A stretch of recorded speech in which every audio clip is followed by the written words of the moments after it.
Welcome to the Going Rogue 2.0 podcast. I'm your host, Melissa Myers, and I am delighted to be able to share today's episode with Meghan Heritage. I'm actually here in this very studio with Paul and Wally because of your introduction, Meghan. I was able to see her podcast, Positivity in Practice. Yeah. And I was like, oh my gosh, she has a podcast. I need to reach out and tell her congratulations because it was fantastic, fantabulous.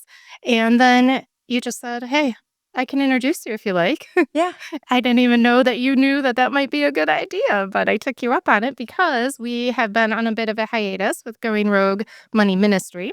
We're pivoting, we're flipping the switch, and this was the perfect thing, place, people, and guests to pivot into. So thank you so much, Megan, for making an introduction. No, I'm super grateful that it worked out that way. I have always believed that a candle loses nothing by lighting another flame. So I'm all about as much light and positivity and, that we can get out there right now. And that's what you've always provided. So Well, I'm excited for likewise. you. I told you a couple of years ago that I always take a cue from you because you are a shining example. You speak about the light. We have that in common with Delta Zeta and the lamp, and you are such a inspiration in terms of collaboration, connection, community, giving back, and generosity. And so, keep doing what you're doing and being that light for others to take a cue from, not just me, other people.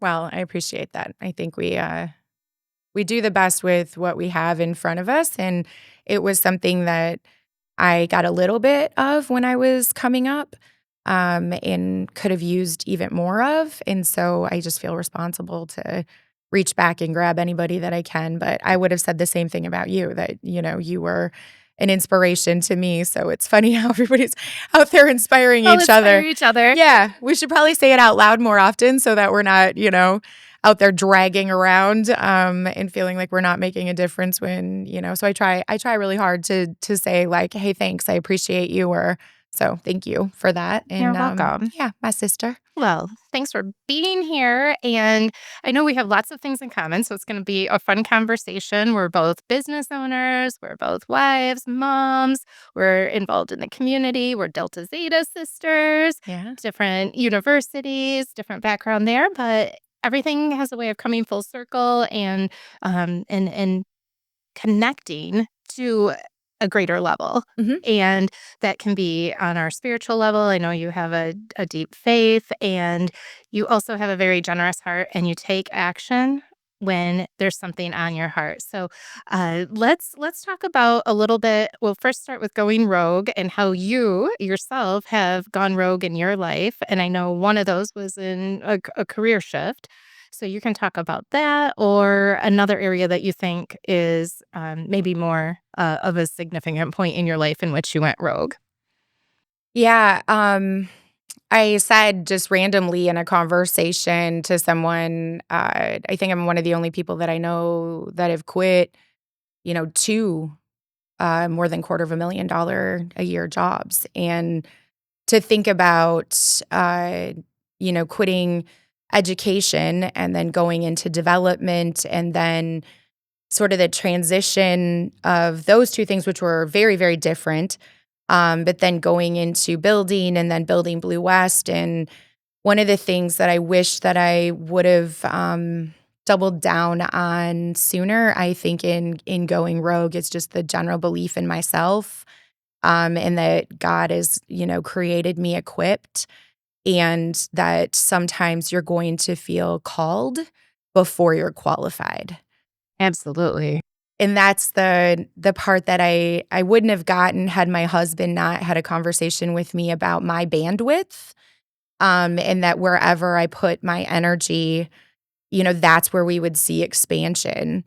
But to be someone who, his first job was at Rally's Hamburgers and was fired once from a bowling alley to because I refused to serve a pregnant woman, and all of these different stories that I have in my life. I dug false teeth out of an Italian restaurant when I was student teaching and didn't have any money, and all of these, a busboy had thrown them away. It wasn't my fault. I didn't take his teeth out and throw them away. I should qualify that, but, um, I think the going rogue part is, when the pain gets great enough, you shift.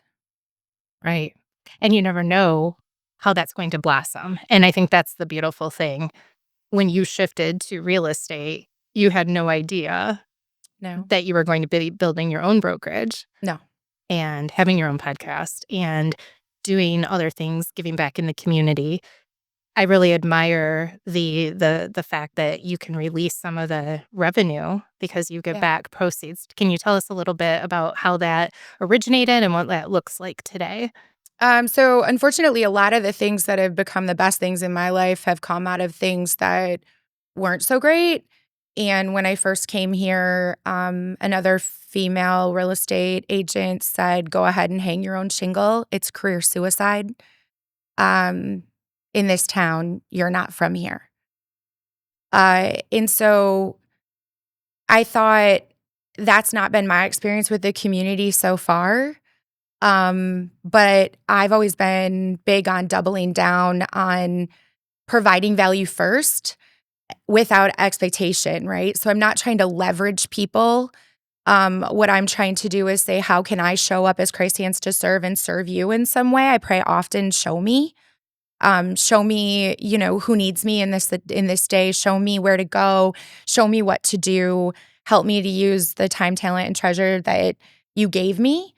And so I thought if we were impacting the community in a positive way, then it would open the door for people to see what I was authentically trying to do as a business owner. And Elizabeth Curtis, a friend of ours, she's a local dentist who passed away. I called her one night and said, "Do you think this is a crazy idea that we would give a portion of the profits away to the church, charity, or school of our client's choice?" And she was like, "No, I love it." But I never wanted to use it in a goofy marketing way where we're like holding a great big check or doing that kind of thing. What I realized was if I bought a table, and I know you do this too, inside of a benefit, then I have the opportunity to maybe see 30 or 40 clients and give them hugs and check in on their kids or what was going on in their lives, and also sit with clients and then invite other people into the room. So I'll be very strategic about who I invite to be my guest if I want to introduce them to Love in Action or Gracious Grounds. So I think that, and then along with the idea, I remember when I first started working for Mikio Land Company, I sold a lot that was $1 million, and they gave me a cashier's check. The buyer gave me a cashier's check for $100,000, and I was driving like an '04 4Runner, and I had to get from South Haven to Grand Haven, and I put it inside of my center console, and cashier's check is like cash, right? So I must have looked inside of my center console like 47 times because I was afraid this thing would evaporate. I didn't have any money. And then realizing that the 3% in commission that I earned on that lot was $30,000, which was almost my teaching salary, and just how incredibly broken that felt to me.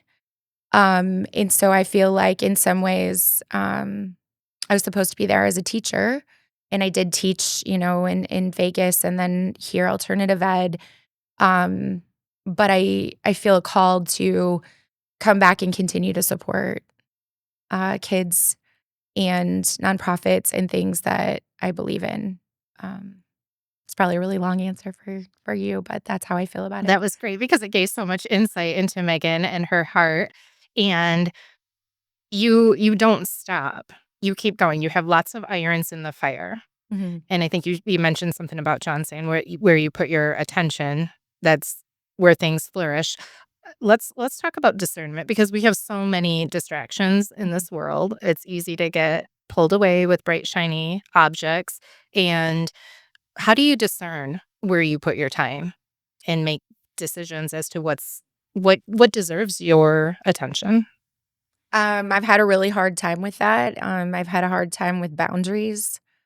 Um, I think the 7 times 70 and forgiveness and allowing people early in my career to take advantage of me.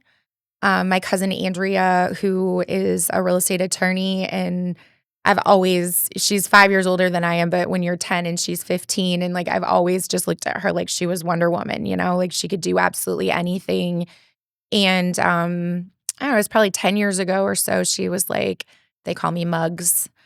Mugs, we got a catastrophic taker and we got a catastrophic giver, and so you need to back away, and I think now I recognize, Jesus said 7 times 70 and that we need to be in that space, but he didn't say we had to continue to sign back up for nonsense. So, being in a position where I give myself permission to pray for you from across the field, or to recognize that I'm not everybody's savior, that's how I burned out on teaching. And I don't want to do that in business. So now if something feels ick to me, I have a dear friend who always says yum and yuck. But I will say it with just a cup of tea and Jesus and try to listen. I'm always really jealous. People, my friend Tabitha's like, well, God told me. I'm like, wow, that's really awesome. God doesn't tell me anything, audibly, I guess. But I feel like through my human connections, the Holy Spirit is covering me and guiding me on a daily basis. And so I'm meeting people that I'm supposed to serve. But I will say, when you open yourself up to that, when you start praying for patience, boy, you're going to get opportunities to be patient. Absolutely. I believe that spiritual warfare is real. I do believe that, sometimes in my 20s, I would have popped off or lost it or not had the switch to take the 5 deep breaths. I learned a lot when Elizabeth died about managing my central nervous system. Um, but now when somebody does that, I feel like my response to it is, oof, who hurt you? Compassion is a great place to operate from. Mhm. Yeah, and just the curiosity of what their story is and why they're showing up combative.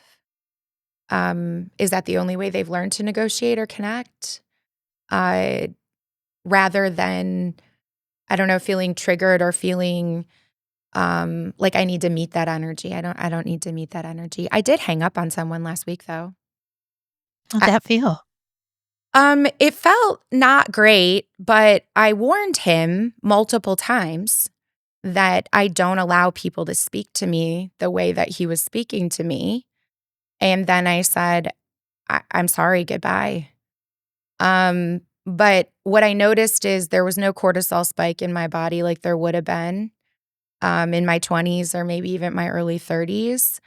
And I thought, now you can sit with that in your actions and I'll carry on with my day.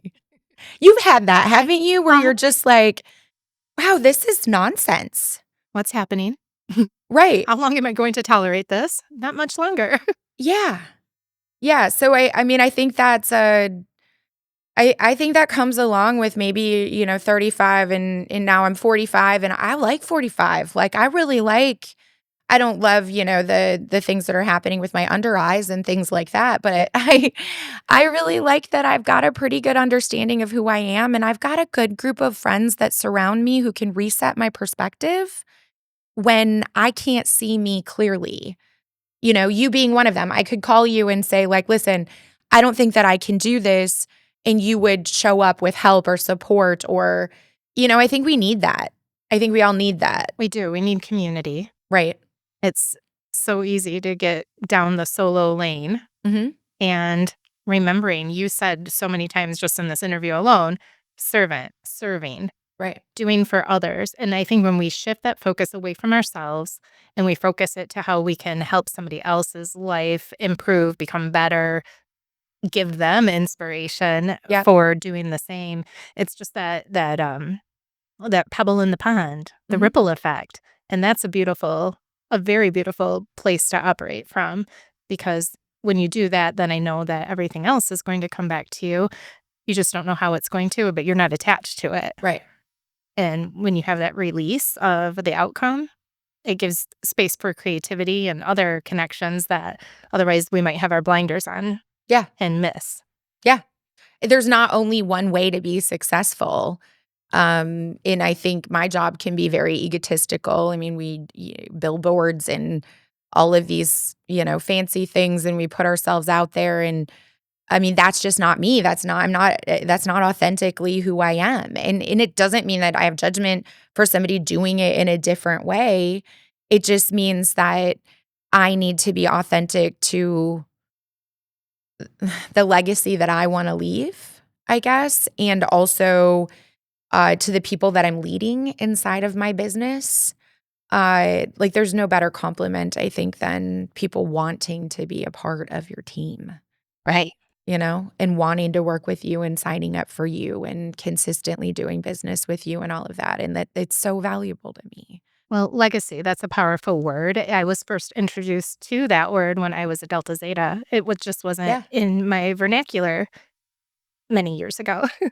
And now I realize that legacy isn't just what you leave behind, it's what you're leaving every day in Mm. your life and how you're living. And when I interviewed you for Going Rogue, the book, and Yeah. thank you very much for doing that. It was during COVID. We were all working from home and So we were cool. doing our thing.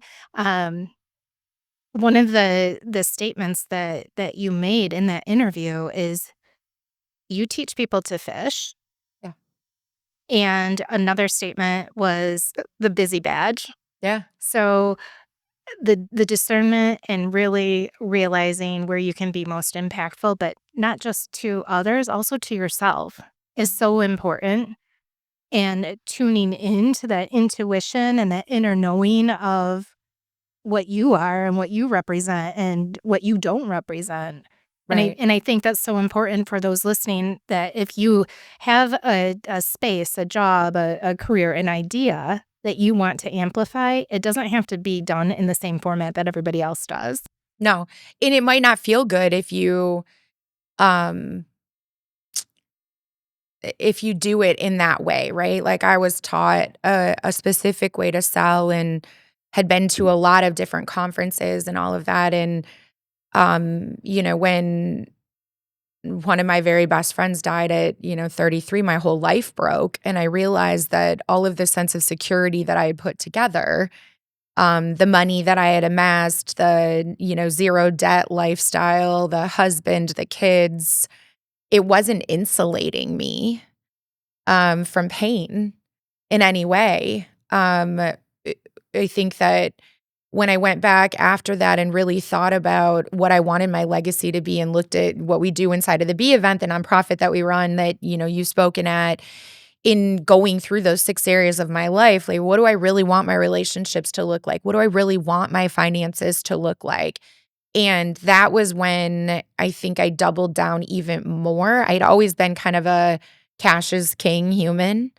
I watched my mom, who, was a single mom for a time, go back to school later. I watched her work as a Army reservist and then, in the Army and her civilian job. And I saw how hard that was. So I wore a tuxedo and worked at the Chop House and put myself through graduate school cash while I was teaching full time and did all of these things on the front end with delayed gratification so that the back end could look different.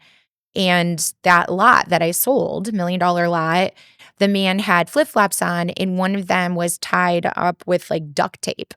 And he drove a minivan, and he gave me as my closing gift the book, The Millionaire Next Door. And I just think, these things that we think are coincidence are really providence. And I'm not mad at any part of my story. Nobody gave me a dime. Nobody started my company. I married, my husband didn't have anything. His family didn't give us anything. I had a '04 4Runner and a printer scanner fax for like $84 out of Staples. In When people tell me, like, it's impossible, it's not impossible, but it will take hard work and dedication and cutting the Kohl's coupon and not buying the fancy purse for a while and doing all these things. And that's exactly what, you were telling the story of here. Everybody's got a different circumstance, but a lot of us have the same goals, which is financial independence.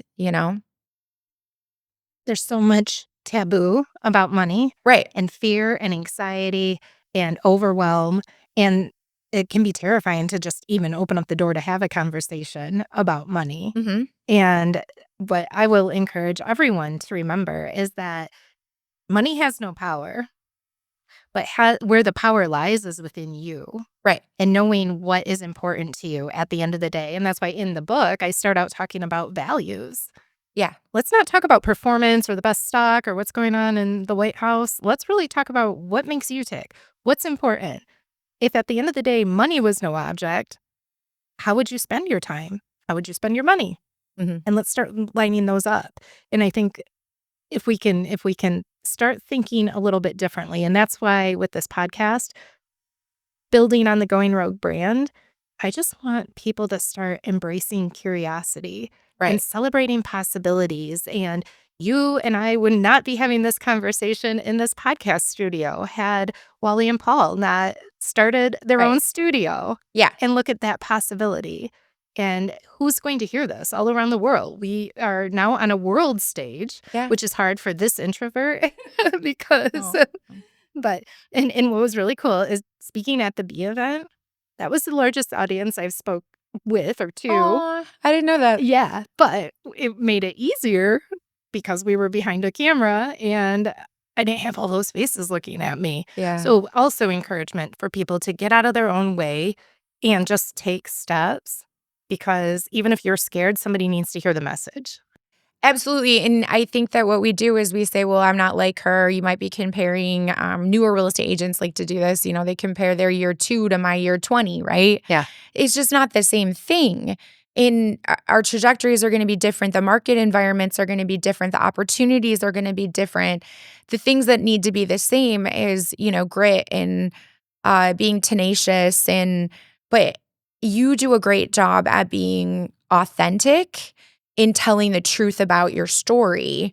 And I think that's one of the things that is the most valuable because it allows other people who might be like us to be like, oh, well, I didn't realize that, right? When we were at the country club and you hosted that beautiful dinner and everybody went around the table, these were all Delta Zetas, and said that they were like the vice president of their chapter and they had done like all these amazing things. And like I was the one in front of J-board all the time. J-board's like where you go when you're naughty and you have done the wrong thing.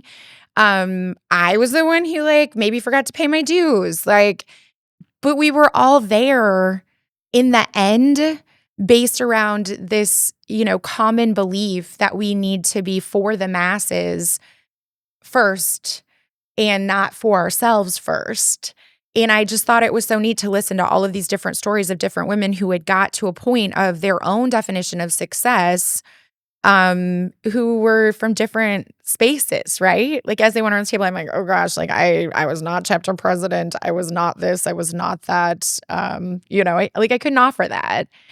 But it doesn't mean that I'm any less valuable than everybody else who's around the table. And I didn't feel that way.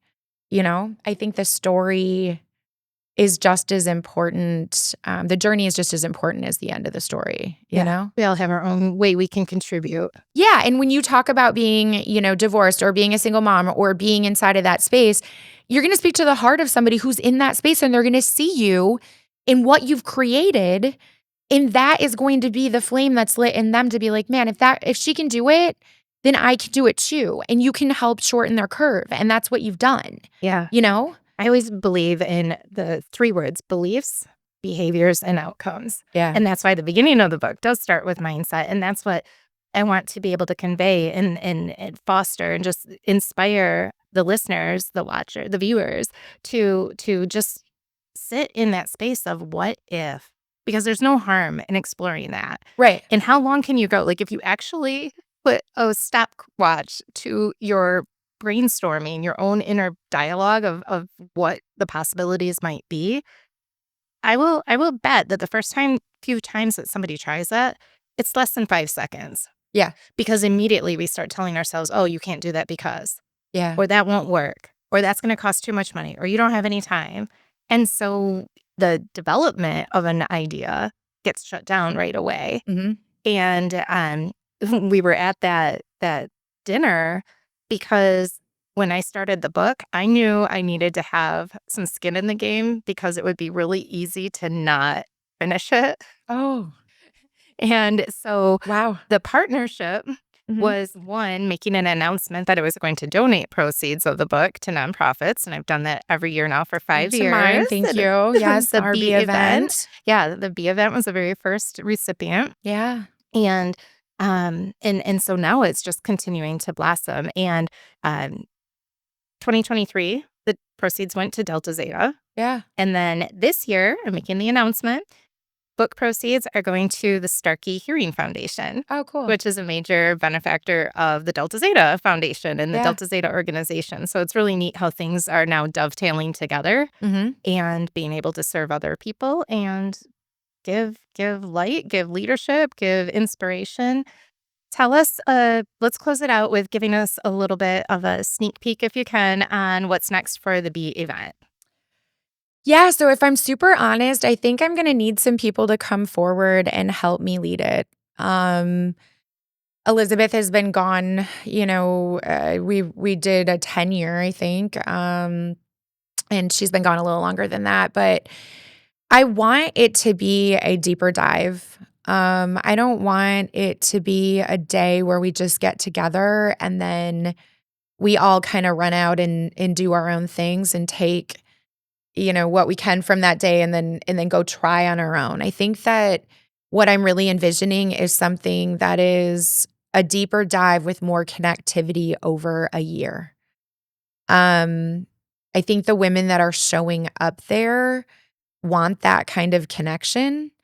And I think it would be incredibly powerful to have a one-day kickoff event that then moved itself into a bigger program. So right now, I'm sort of waiting for people to come forward that will make sense in that. I think you would make a lot of sense in that, I'm just saying.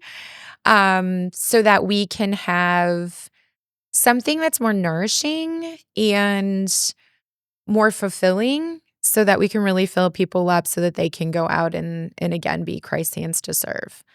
I want the deeper dive. So if you're looking for a deeper dive into self-development, community, giving back, purpose, legacy, reach out to Megan. Yeah. How can they connect with you? I mean, you can literally Google Meghan Heritage and get my cell phone number, but Boom. Blue West Properties is the website. You can Meghan, Meghan at bluewestproperties.com or Meghan, Meghan at the B event. .com too. I think right now I want to honor everybody who, including you, has put, time, energy, and effort into that space. And really bring these masterful women who are in their 40s, have some street cred, have figured a few things out, and then guide either people who are stuck at the same age group, because we're all stuck somewhere, right? Or our younger women into those leadership positions. There's so much value in this community and beyond, and so many bright lights. Like they're everywhere. Um, Even if you don't think you're a bright light, you've got the light. There's oh my gosh. so Like, let it shine. yeah, 100%. And I think that's one of the biggest things, like this sort of imposter syndrome that people get, that what the things they've done aren't relevant. Like, please get rid of that nonsense. And then someone else was talking to me about, how Christ wants us to be humble. There is a difference between dimming your light and being humble, right? There are things that I know I'm really good at, especially in the real estate world. I'm also really good at getting people unstuck. I can see them and figure out where this like log jam is and clear it up relatively quickly by reminding them who they are and who God created them to be. Saying those things out loud does not make me unhumble. It makes me assured in who Christ created me to be. And I think we need more of that. I think we need people to recognize that being assured in who you are and who God has called you to be as a light to the world is not egotistical. Ego has to do with fear, and calling has to do with love. That's how I see you. That's how I see this, right? Like, yeah, we need to make money, but if we can do it in a way that helps everybody else to get what they want first, if I can make money and do good, like that is my win-win all day long. And for those of you who are searching, you maybe haven't discovered where your calling is, what your purpose is. Right. If you are at a point, a crossroads where you might need to pivot or totally shift gears altogether, I think it's really important to tune into, at the end of the day, what makes you feel good Yeah. and recognize, because when you're operating in your sweet space where time evaporates, that's when you know you're doing what you quote unquote should be doing, and where your future possibilities and all the goodness that you can have in terms of impact on the world when you're Yep. operating from your areas of gift. But you won't know that until you try different things. You Yeah, have to be yeah, willing to go out there. what you just said is so smart because people are always looking for purpose, and I always say, "What brings you joy?" Yeah. Right? If you can figure out what it is that brings you joy and find a way to lightly monetize that or even have that be like podcasting costs me money, but it brings me joy. So I'll go make money someplace else so that I can podcast over here. And you brought this up, and I just want to make sure that I highlight it. So the reason that we are both sitting here is because I was honest with Brock in my office about my inability to put my butt in a chair because I had bought the things that I needed in order to make my own podcast. This sounds so similar. I Yeah. have a whole bunch of It's stuff like, at "Oh, home. I got all this stuff," and I said, I do not know why I am, maybe it's my ADD, like, I don't know what's going on, I cannot put myself in the chair and talk to a wall." And Dr. Tabitha was like, "I will come and sit in the corner, you can act like you're talking to me." I go, "Wow, that really does not seem like a good use of your time, but okay." But she's a good friend. Love her, right? And Brock was like, "Well, what about that podcast studio that's upstairs?" Like, you cannot tell me that that is coincidence, right? That I walk in vulnerable to someone who I work with on my team and say, "I am on the struggle bus, help me."